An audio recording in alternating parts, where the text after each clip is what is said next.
సమైక్య రాష్ట్రంలో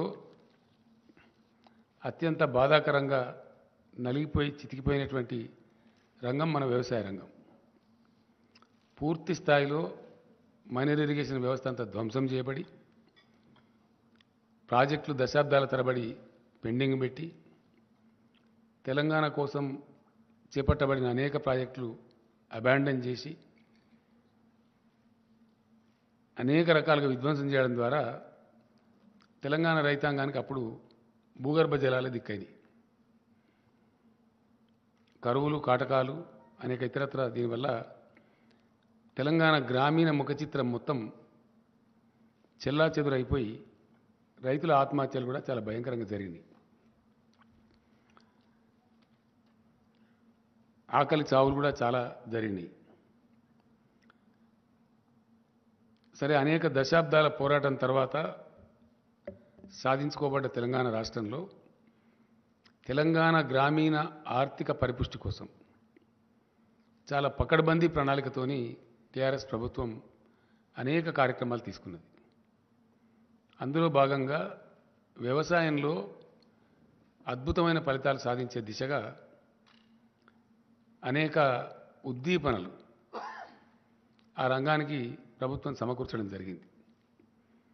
ఆ ఉద్దీపనలలో భాగంగా గతంలో ఏంటంటే రెండు సమస్యలు బాగా పట్టిపీడించేటి రైతాంగాన్ని. ఒకటి నీళ్ల సమస్య, ప్రాజెక్టులు కాకపోవడం, కాలువల ద్వారా నీళ్లు రాకపోవడం, కరువు కాటకాలు సంభవించడం ఒక భాగం.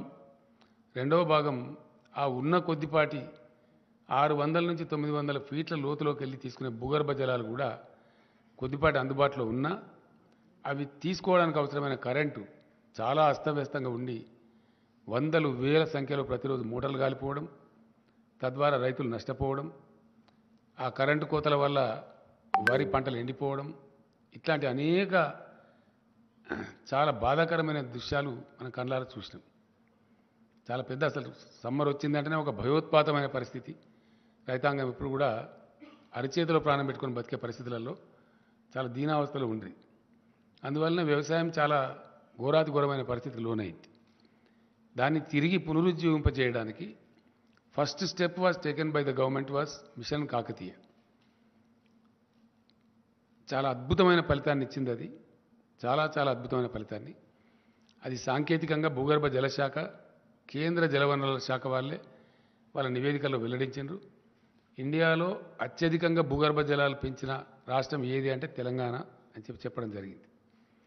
దానికి తోడుగా ఎలక్ట్రిసిటీని అద్భుతంగా తయారు చేసి, చాలా చాలా అద్భుతంగా తయారు చేసి క్లీన్ ఎనర్జీ సప్లై చేయడంలో, నాణ్యమైన విద్యుత్తును 24 అవర్స్ అన్ని రంగాలకు అందించడంలో తెలంగాణ గొప్ప విజయం సాధించింది.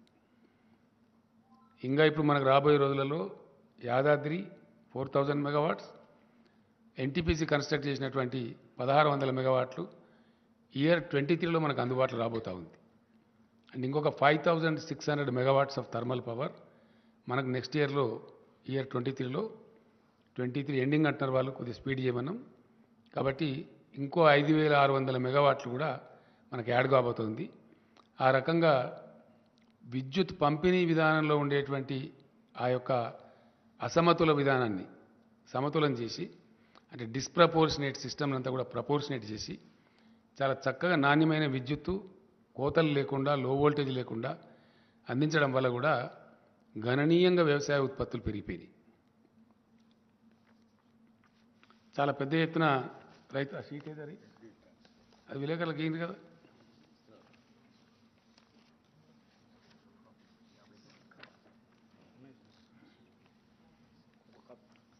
కాపీ ఏదిరా బాబు, మీ దగ్గర పెట్టుకుంటే నా విలేకరులకు ఇవ్వాలి. కానీ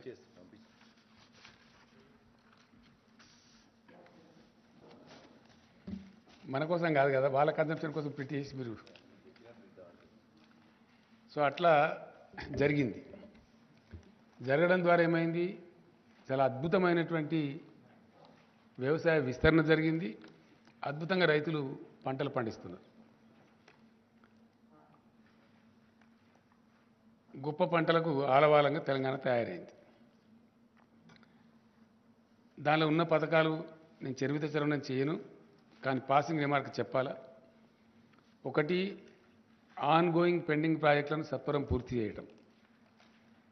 2, మిషన్ కాకతీయ వార్పుడ్ బేసిస్లో ప్రపంచమే అబ్బురపడే విధంగా ఈవెన్ యుఎన్ఓ కూడా ప్రశంసలు వచ్చినాయి. ఆ రకంగా మిషన్ కాకతీయ కంప్లీట్ కావటం.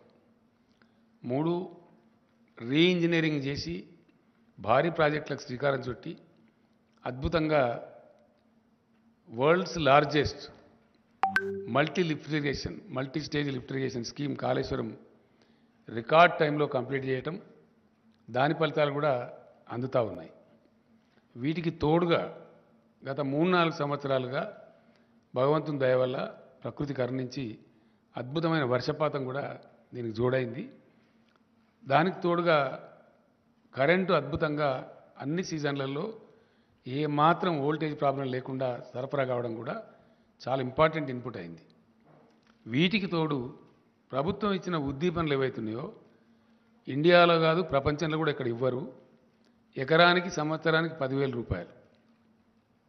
No government gives in India and nowhere in the world 10,000 rupees per acre per annum రైతులకు ఇచ్చే ఒకే ఒక్క ప్లేస్ ఎంటైర్ భూగోళం మీద తెలంగాణ రాష్ట్రం. ఇండియాలో కాదు, భూగోళం మీద డైరెక్ట్ బెనిఫిట్. ఏ మాత్రం దానిలో మధ్యలో దళారు లేకుండా పైరవీలు లేకుండా ఇవ్వటం. రైతులకు 24 గంటలు ఉచిత విద్యుత్ ఇవ్వడం. రైతులకు ఉచితంగానే నీటి సరఫరా చేయడం. గతంలో ఉన్న నీటి తీరువ బకాయిలు సుమారు 500 కోట్లు రద్దు చేయడం కాకుండా కొత్తగా ₹1 కూడా తీసుకోకుండా ప్రాజెక్టుల ద్వారా, ఇది కూడా ఎక్కడ ఇయ్యరండి ఇండియాలో, నోవేర్. మన చుట్టూ ఉండే 4 రాష్ట్రాలు కూడా ఏ రాష్ట్రంలో ఇవ్వరు, భారతదేశంలో ఇవ్వరు. ప్రధానమంత్రి గారి రాష్ట్రం గుజరాత్లో కూడా ఇవ్వరు. Nowhere in India. Only Telangana which supplies water, surface water కూడా వితౌట్ వాటర్ సెస్ ఇవ్వటం. తర్వాత రైతులు చనిపోతే వయసుతో నిమిత్తం లేకుండా, చనిపోయిన కారణంతో నిమిత్తం లేకుండా వాళ్ళకు అద్భుతంగా ప్రభుత్వమే మొత్తం ప్రీమియంస్ చెల్లించి 8 రోజులు దాటకుండా వాళ్ళకు రైతు బీమా సౌకర్యం కల్పించడం. ఇట్లాంటి వాటి వల్ల చాలా అద్భుతంగా రైతులు పంటలు పండించారు. కరోనాకు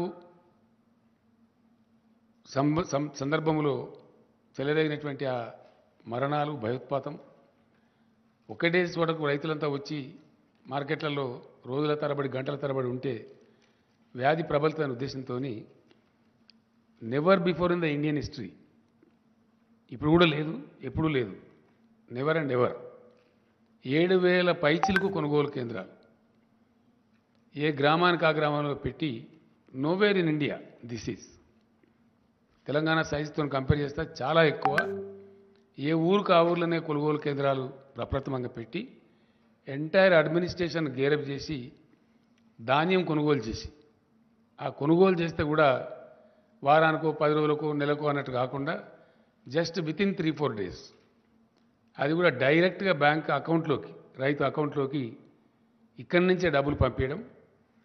మధ్యలో జిల్లా నుంచో మండలం నుంచో ఇంకో డిపార్ట్మెంట్ నుంచో కాకుండా ఫైనాన్స్ డిపార్ట్మెంట్ సివిల్ సప్లైస్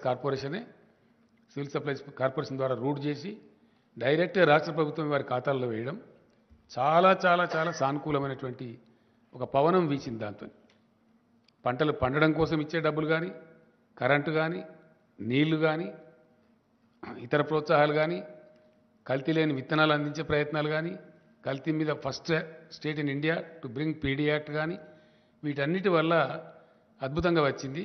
దాంతోపాటు కొనుగోళ్ళు ఎక్కడికక్కడనే జరిగి 3వ రోజుకు 4వ రోజుకి వారి బ్యాంకులోకి క్లీన్గా డబ్బులు రావడం, అకౌంట్లో జమ కావడం ఎక్కడ ఉండదండి ఇండియా మొత్తంలో.